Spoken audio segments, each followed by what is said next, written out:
बड़े लंबे समय से प्लानिंग कर रहे हो कंसीव के लिए बट कंसीव नहीं हो पा रहा है, और जब रिपोर्ट्स आती हैं तो सारी चीज़ें नॉर्मल लगती हैं, बट नॉर्मल में एक पॉइंट आता है मोटिलिटी का, और मोटिलिटी होती है हमारी वीक, जिसकी वजह से हम कंसीव नहीं कर पा रहे हैं। मोटिलिटी के लिए आप किसी भी जगह जाते हैं और मेडिसिन इनटेक भी करते हैं, चाहे वो एलोपैथी, आयुर्वेद या होम्योपैथ, कोई सी भी, आपके स्पर्म काउंट तो धड़ाधड़ बढ़ जाते हैं बट मोटिलिटी में फ़र्क नहीं देखने को मिलता, और ये फैक्ट है।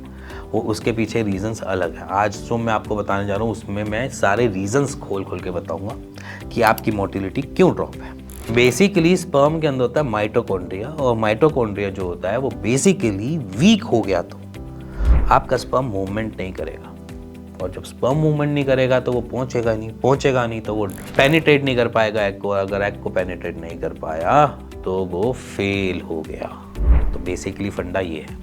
तो वीक माइटोकॉन्ड्रिया को अगर हमें चार्ज अप करना है तो किससे चार्ज कर सकते हैं? चार्ज करने के लिए उसको रिक्वायरमेंट जो है वो अलग तरीक़ों की रिक्वायरमेंट होती है, जिसमें मैं बहुत सारे सीड्स अभी बताऊंगा जो हेल्प करेंगे उसको दोबारा से वीक से स्ट्रॉन्ग की तरफ ले जाने में, कि जहाँ पर उसका जो माइटोकॉन्ड्रिया हो वो स्ट्रॉन्गर बने, जिसकी वजह से उसकी मूवमेंट अच्छे से बने। इसी के साथ अगर देखा जाए, अगर मेरी बॉडी स्ट्रेस में है, मेरी बॉडी बहुत ज़्यादा वीक और स्ट्रेस में रहती है, मतलब कि मैं रात को सोता ही नहीं हूँ, तो मेरी बॉडी स्ट्रेस में जाएगी, आज नहीं तो कल जाएगी, जहाँ पर मेरे हॉर्मोन्स अलग तरीके से रिस्पॉन्ड करेंगे, और जब वो LH और FSH की कॉम्बिनेशन बढ़ती है तब भी हमारी स्पर्मेटोजेनेसिस कहीं ना कहीं कॉम्प्रोमाइज़ होती है, और जब वो कॉम्प्रोमाइज़ होती है तब भी हम अपनी मोटिलिटी लोअर साइड देखते हैं। सेम फंडामेंटल कि यहाँ पर हमारा जो स्ट्रक्चर है वो तो बन गया, बट उसके अंदर जो जान आनी चाहिए, चाहे माइटोकॉन्ड्रिया हो, अगर वो ही वीक पहुँच रहा है या वो ही पूरा ढंग से नहीं एनर्जी लेकर पहुँच रहा है तो वो भी एक तरीके से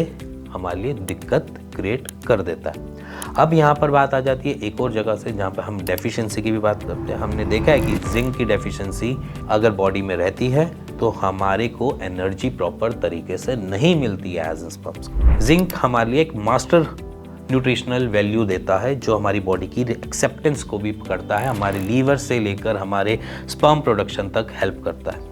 अगर जिंक हमारी बॉडी में मिसिंग है तो हमें दिक्कत देखने को मिलती है।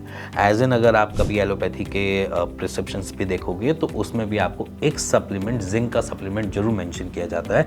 वो इसलिए कि अगर बॉडी में वीकनेस जिंक की हो रही है तो हमारी बॉडी में स्पर्म प्रोडक्शन में कॉम्प्रोमाइजेशन देखने को मिलेगी, तो इसलिए जिंक वहाँ पर मेंशन किया जाता है। तो इसीलिए जिंक हमारे लिए इंपॉर्टेंट न्यूट्रिशन होता है, इसको इनटेक करना ज़रूरी है। इसी के साथ अगर मैं बात करी जाए तो अगर मोटिलिटी अगर लोअर साइड जा रही है तो उसके पीछे और इम्पैक्ट भी हो सकता है, जिसे हम मेंटल स्ट्रेस बोलते हैं। मेंटल स्ट्रेस इसलिए बोलते हैं, जब भी हमारा बॉडी मेंटल स्ट्रेस में जाएगी हमारी बॉडी कॉर्टिसोल को ज़्यादा बनाती है, जिसकी वजह से हमारी बॉडी डोपामाइन इतने अच्छे रिलीज नहीं करती है, जिसकी वजह से मोटिलिटी स्लोअर डाउन हो सकती है। तो अब इन सारी चीज़ों को लेकर अगर आगे बढ़ते हैं तो अब यहाँ पर हीलिंग कैसे करें, इन सबको मोटिलिटी कैसे बढ़ा सकें। तो हीलिंग का पैटर्न है वो बहुत इजी है। मैं कुछ सीड्स लिख रहा हूँ, देखो आपके सामने एक स्क्रीन पे चल रहा होगा कि सीड और उसके बेनिफिट। ये जितने भी सीड्स आपको सामने दिख रहे हैं और उसके सामने उसके बेनिफिट दिख रहे हैं, इसका एक स्क्रीनशॉट ले लो। अभी स्क्रीनशॉट लो, मैं थोड़ी देर होल्ड रख रहा हूँ अपने आप को, आप इसका स्क्रीनशॉट लो और अपनी ग्रोसरी की कभी भी शॉपिंग करने जाओ, या मम्मा शॉपिंग करने जाए या पापा कभी भी जाए, तो उनको ये सीड्स की थोड़ी सी लिस्ट दे देना कि ये सीड्स मंगवा दो, या फिर अगर आपकी वाइफ भी जा रही है या कोई भी जा रहा है आपकी फैमिली से तो आप उनको ये सीड्स मेंशन कर दो कि ये लेकर आए, और रोज़ इन सीड्स को चाहे मिक्स करके खा लो, बेनिफिट देगा, चाहे सोलो ले लो, कोई दिक्कत नहीं। डेली मील्स के अंदर इन सबको ऐड करना है, और इवन अगर आप मील्स में नहीं ऐड कर पा रहे हो तो स्नैकिंग भी इन्हीं सीड्स की कर लो, सबसे बेस्ट पार्ट है।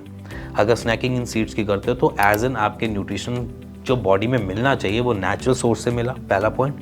दूसरा, आपकी बॉडी कभी इन सारी चीज़ों से प्रॉब्लम में ग्रसित होगी नहीं, और इवन कभी आप नॉर्मल फर्टाइल नहीं भी कर पा रहे हो और अभी तक आपने रिपोर्ट्स भी नहीं करवाई हैं, तब भी आज से इनटेक कर लो, क्या पता आपके कंसीव के चांसेस बढ़ जाए। इसी के साथ मिलते हैं नेक्स्ट वीडियो के लिए, तब तक good bye and take care.